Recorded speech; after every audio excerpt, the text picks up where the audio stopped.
Guys, स्क्रीनवरती तुम्हाला काही sentence दिसत आहेत आणि प्रत्येक सेंटेन्सच्या खाली काही ऑप्शन्स पण आहेत, जसं की विल बी आहे आणि वुड बी आहे. गाइस, यातले तुम्ही किती सेंटेन्स चांगले प्रकारे बनवू शकता जरा बघा. बऱ्याच जणांना कन्फ्यूज होत असेल की विल बी कुठे लावायचं किंवा वुड बी कुठे लावायचं. बरेच जण इथे कन्फ्यूजसुद्धा झालेले असतील. गाइज, हेच कन्फ्युजन आपण आजच्या व्हिडिओमध्ये दूर करणार आहोत. विल बी कधी यूज करायचं, एक्झॅक्टली विल बी कधी यूज करायचं आणि वुड बी कधी यूज करायचं हे आपण, आणि या दोन्हीमध्ये काय डिफरन्स आहे हे आपण बघणार आहोत. गाइज, व्हिडिओच्या शेवटपर्यंत तुम्ही ही सगळी सेंटेन्स एकदम करेक्टली बनवू शकणार आहात, तेव्हा व्हिडिओ शेवटपर्यंत जरूर बघा. लेट स्टार्ट आवर टुडेज लेसन. पहिल्यांदा बघूया गाइज विल बी. विल बीचा मराठीत अर्थ काय होतो? होईल, असेल किंवा असे होतील. या अर्थाने आपण मराठीत विल बीचा यूज करतो, बरोबर. म्हणजे काय? भविष्यात काही नक्की होणार आहे हे जेव्हा आपल्याला दाखवायचं असतं त्यावेळेस आपण विल बीचा यूज करतो. म्हणजे आपलं जर फ्युचरची श्युरिटी असेल त्यावेळेस आपण विल बीचा यूज करायचा सिंपल लँग्वेजमध्ये, बरोबर. याचा यूज कधी करायचा? तुमच्या काही निश्चित योजना असतील, म्हणजेच प्लॅन असतील, किंवा काही घटना म्हणजे इव्हेंट्स असतील, किंवा काही वेळापत्रक टाइम टेबल असेल, किंवा भविष्याची खात्री, अशा सगळ्या कंडिशनमध्ये तुम्ही याचा यूज करू शकता. याचं स्ट्रक्चर काय आहे बघा. Subject plus will be plus noun किंवा ॲडजेक्टिव्ह किंवा वर्बचं ING फॉर्म. आता बऱ्याच जणाला प्रश्न पडला असेल की नाउन किंवा ॲडजेक्टिव्ह फॉर्म किंवा वर्बचा ING फॉर्म कधी घ्यायचं. जसे तुम्हाला मी एक्झाम्पल देईल तसे मी तुम्हाला तिथे क्लिअर करेल कधी कोणतं घ्यायचं. आता तुम्ही फक्त एवढंच समजून घ्या. सब्जेक्ट म्हणजे काय हे तर तुम्हाला माहीत आहे. सब्जेक्ट म्हणजे काय? करता कोणते असतात? I, you, we, they, he, she, it. आणि विल बी हे काय दाखवत आहे? विल बी काय आहे? भविष्यकाळ दर्शवणारा भाग, म्हणून आपण इथे विल बीचा यूज केलेला आहे. आता नाउन आहे, ॲडजेक्टिव्ह आहे किंवा वर्बचा ING फॉर्म आहे. नाउन म्हणजे काय? नाम. ॲडजेक्टिव्ह विशेषण आणि वर्बचा ING फॉर्म म्हणजे क्रियापदाचं ING फॉर्म घ्यायचा आहे. क्लिअर झालं? आता काही एक्झाम्पल बघूया. ती डॉक्टर होईल. ती डॉक्टर होईल म्हणजे तिचं डॉक्टर होणं काय आहे? शुअर आहे, कन्फर्म आहे. क्लिअर? म्हणून इथे आपण विल बीचा यूज करत आहोत. She will be a doctor. She will be a doctor. आता इथे आपण काय घेतलं आहे? विल बीच्या नंतर नाउन घेतला आहे. तर बघा, हे एक नाउन आहे. क्लिअर झालं? आम्ही तुझी वाट पाहत असू म्हणजे हे सुद्धा एक शुअरिटी आहे. We will be waiting for you. We will be waiting for you. ते संध्याकाळी 5 वाजता क्रिकेट खेळत असतील.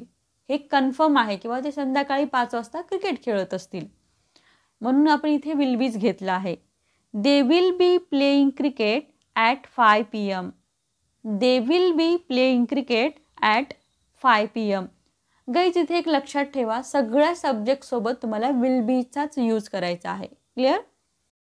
आता हे जे सेंटेन्स होतं ते संध्याकाळी 5 वाजता क्रिकेट खेळत असतील. इथे काय आलं आहे? वर्बचं ING फॉर्म घेतलं आहे, म्हणजे प्लेचं ING फॉर्म लिहिलं आहे. कारण काय? हे जे सेंटेन्स आहे हे सेंटेन्स आहे कॉन्टिन्युअस फ्युचर टेन्सचं सेंटेन्स आहे, म्हणून आपण इथे काय केलं आहे? वर्बचं ING फॉर्म लिहिलेलं आहे. क्लिअर झालं तुम्हाला? उद्या हवामान चांगलं असेल. The weather will be good tomorrow. The weather will be good tomorrow. Clear झालं? आता विल बी कधी यूज करायचं. आता आपण बघूया वुड बी कधी यूज करायचं.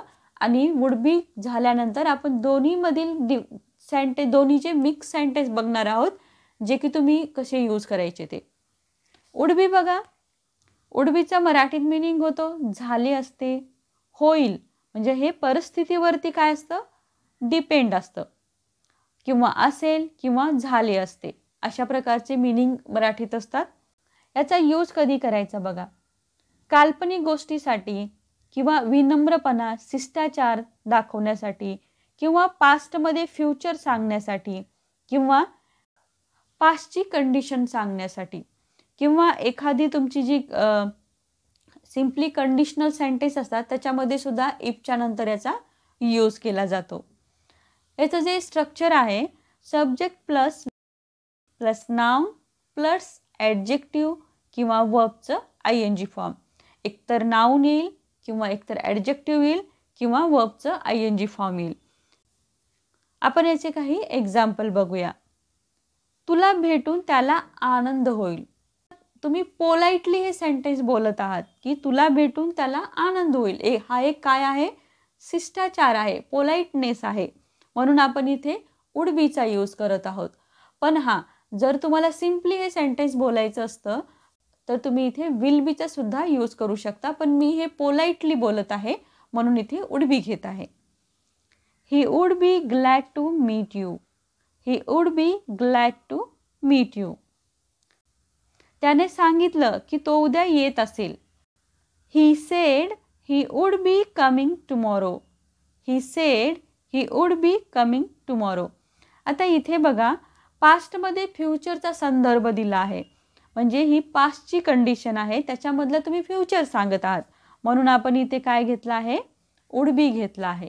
आणि एक लक्षात ठेवा, विल बीचा जो पास्ट आहे ते वुड बी आहे, हे पण तुम्हाला लक्षात राहिलं पाहिजे. जर नीट अभ्यास केला असता तर ती डॉक्टर झाली असती. याच्यामध्ये काय सांगितलं आहे, कंडिशन सांगितली आहे, म्हणजेच अट सांगितली आहे. जर तिने नीट अभ्यास केला असता तर ती डॉक्टर झाली असती. इथे पण तुम्हाला वुड बीचा यूज करायचा आहे. If she studied well she would B a doctor. If she studied well she would B a doctor. जर तू त्याला फोन केला असता तर तो खूप आनंदी झाला असता. याच्यामध्ये काय आहे, तुमचं इमॅजिनेशन आहे. तू फोन केला असता तर तो आनंदी झाला असता, म्हणजे याच्यातलं काही झालं नाही, तुम्ही इमॅजिन करताय. मी सांगितलं की इमॅजिन काल्पनिक गोष्टीसाठी सुद्धा आपण वुड बीचा यूज करायचा आहे. If you called him he would be very happy. If you called him he would be very happy. हे काय आहेत गाईज, कंडिशनल सेंटेन्स आहेत. तर तुमच्या लक्षात आलेलं असेल विल बी आणि वुड बी मधला डिफरन्स थोडा. विल बी मध्ये काय असते, 100% शुअरिटी असते, आणि वुड बी मध्ये काय असतं, कंडिशन, पोलाइटनेस किंवा पास्टचं फ्युचर असतं. आणि विल बी मध्ये 100% ठरलेलं असतं, आणि वुड बी मध्ये काय असतं, शक्यता असते किंवा इमॅजिनेशन असतं. हे एक शॉर्ट नोट्स आहे. आता आपण या दोन्हीचे कंबाईन सेंटेन्स बघूया, जेणेकरून तुम्हाला चांगल्या प्रकारे समजेल. माझ्याकडे पैसे असते तर मी आनंदी असतो. ही तुमची इमॅजिनेशन आहे. If I had money I would be happy. If I had money I would be happy. तो लवकर इथे येईल. He will be here soon. He will be here soon, म्हणजे हे शुअर आहे की तो लवकर इथे येईल, म्हणून आपण इथे विल बीचा यूज केला. आता हेच सेंटेन्स आहे, हेच सेंटेन्स जर तुम्हाला वुड बीनं बनवायचं असतं तर असं झालं असतं, ही would be here if he were free. He would be here if he were free, म्हणजे तो मोकळा असता तर इथे आला असता. ह्याच्यामध्ये काय आहे, शक्यता आहे किंवा कल्पना आहे. तसंच नेक्स्ट बघा, मी तुझा मार्गदर्शक होईल. आता इथे कन्फर्म आहे, I will be your guide. I will be your guide. आणि हेच सेंटेन्स तुम्हाला जर वुड बीनं बनवायचं असतं तर असं बनलं असतं, I would be your guide if you needed one.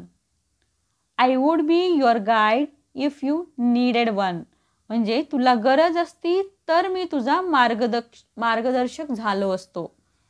पहिल्या सेंटेन्समध्ये आणि ह्या सेंटेन्समध्ये डिफरन्स तुमच्या लक्षात येत असेल, म्हणूनच मी थोडं कम्पॅरेटिव्हली तुम्हाला सेंटेन्स सांगत आहे की कसं प्रकारे तुम्ही याला कंपॅरिझन करू शकता. मी त्या कार्यक्रमात गायन करणार असेल, म्हणजे कन्फर्म आहे. She will be singing at the event. She will be singing at the event. आता हेच वुड बीनं कसं बनेल बघा, she would be singing if she were not sick. She would be singing if she were not सिक, म्हणजे ती आजारी नसती तर गायन करत असती. ती आजारी नसती तर गायन करत असती, म्हणजे हे पास्टच्या गोष्टीमधला फ्युचर सांगत आहोत, म्हणून आपण इथे वुड बी घेतलेला आहे. ते उद्या पूर्ण होईल. सिम्पली म्हणताय की ते उद्या पूर्ण होईल, म्हणजे याच्यामध्ये काय आहे, शुअरिटी आहे. It will be done tomorrow. It will be done tomorrow. आता हेच वुड बीनं कसं बनवायचं बघा. It would be done by now if you had started earlier. It would be done by now if you had started earlier. म्हणजे तू लवकर सुरू केलं असतं तर ते आतापर्यंत पूर्ण झालं असतं.